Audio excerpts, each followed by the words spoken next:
Okay, welcome back dear viewers. Today we are going to discuss about ozone layer. हम ozone layer पर बात करेंगे and layers of earth's atmosphere पे बात करेंगे, जिसमें आएगा हमारा troposphere, stratosphere, mesosphere, thermosphere and exosphere. We are going to discuss all those topics one by one. So let's begin. Before we are going to discuss about what ozone layer is, we will try to understand what ozone means. Ozone is simply a form of oxygen. It is a triatomic molecule made of 3 oxygen atoms.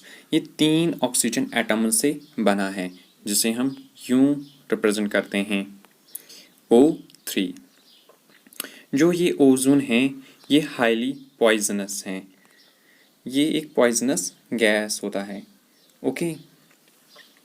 And जो troposphere में है, troposphere में बहुत ही कम मिलता है हमें ozone. And जो इसका मिकदार ज़्यादातर पाया जाता है वो स्ट्रेटोस्फेयर में मिलता है, यानी in this layer of atmosphere.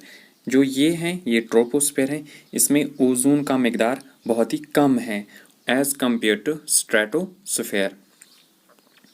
अगर हम इक्वेटर पे जाएंगे, फिर इक्वेटर से ऊपर की ओर 23 to 25 किलोमीटर जाएंगे, तो हमें जिस पॉइंट पर हम पहुंचेंगे वहाँ पे हमें ओजोन की मैक्सिमम कंसंट्रेशन मिल जाएगी एज़ कम्पेयर टू पोल्स. अगर हम पोल्स पे अब जाएंगे तो पोल्स के ऊपर अगर हम 11 to 18 किलोमीटर्स जाएंगे तो जिस पॉइंट पर हम अब पहुंचेंगे उस पॉइंट पे हमें ओजोन की मैक्सिमम कंसंट्रेशन मिल जाएगी. Okay, now we will try to understand layers of earth's atmosphere. जो अर्थ की एटमॉस्फेयर की लेयर्स हैं वो यूं हैं. यहाँ पे आप देख सकते हैं troposphere, stratosphere, mesosphere, thermosphere and exosphere. जो ट्रोपोस्फेयर हैं इसमें यूजुअली माउंटेन्स होते हैं, एयरप्लेन्स या एयरक्राफ्ट्स फ्लाई करते हैं, वेदर बैलून्स होते हैं, या इसी तरह क्लाउड्स भी होते हैं. जो स्ट्रेटोस्फेयर होता है इसमें ओजोन होता है या रेडियो साउंड होता है. एंड इसी तरह जो मेसोस्फेयर होता है इसमें जो मीटेरॉइड्स स्पेस से आते हैं वो इसी में बर्स्ट होते हैं, जल जाते हैं. एंड जो थर्मोस्फेयर में होता है वो उसमें अरोरा दिखता है, ठीक है. एंड जो एक्सोस्फेयर है, एक्सोस्फेयर में स्पेस शिप्स होते हैं या सैटेलाइट्स होते हैं. हम इन सारी लेयर्स को वन बाय वन डिस्कस करेंगे in coming lecture.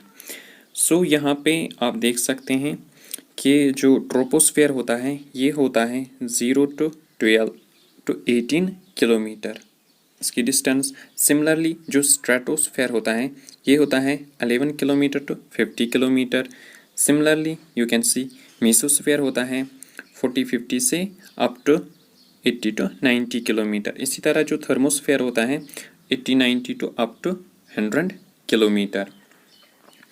And above 800 kilometer to 3000 kilometer exosphere होता है. एंड इस तरह से यहाँ पे टेम्परेचर स्केल भी दी गई है. Okay, now we will try to move ahead. Now layers of atmosphere. यहाँ पे फिर से एक अच्छी ग्लिप्स है.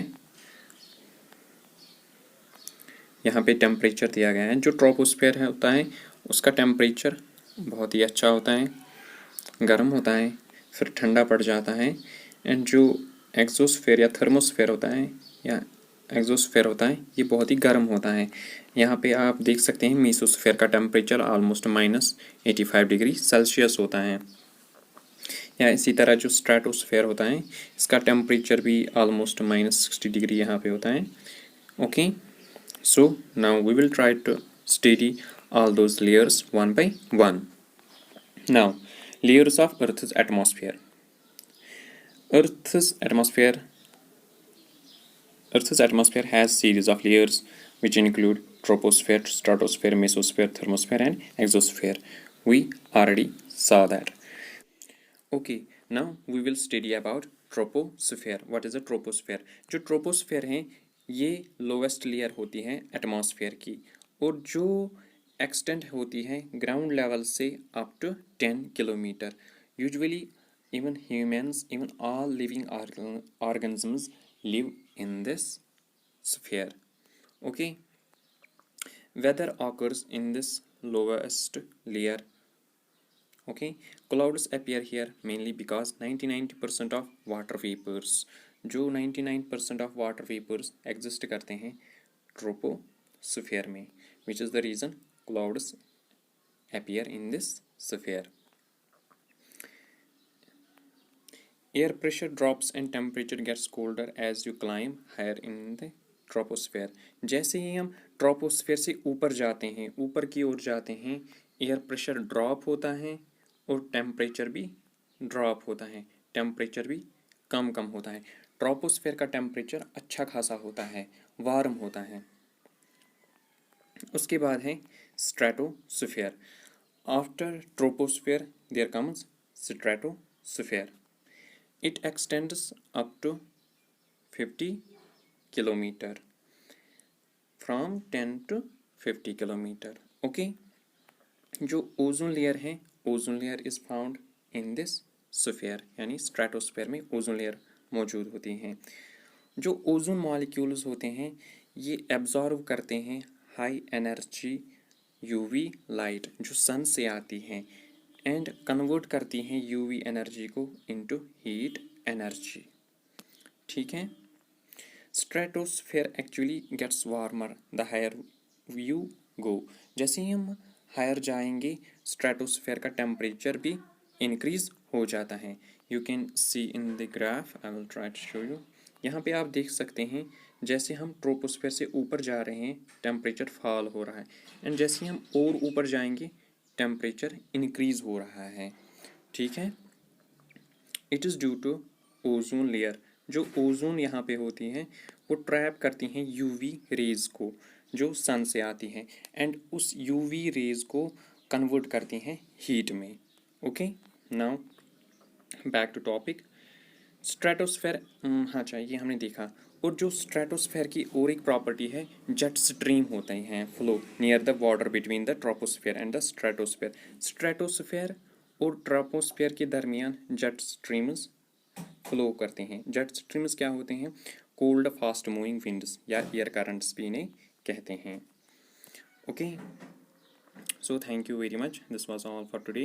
See you in next lecture, and in next lecture we are going to discuss about mesosphere, thermosphere and exosphere. Thank you very much.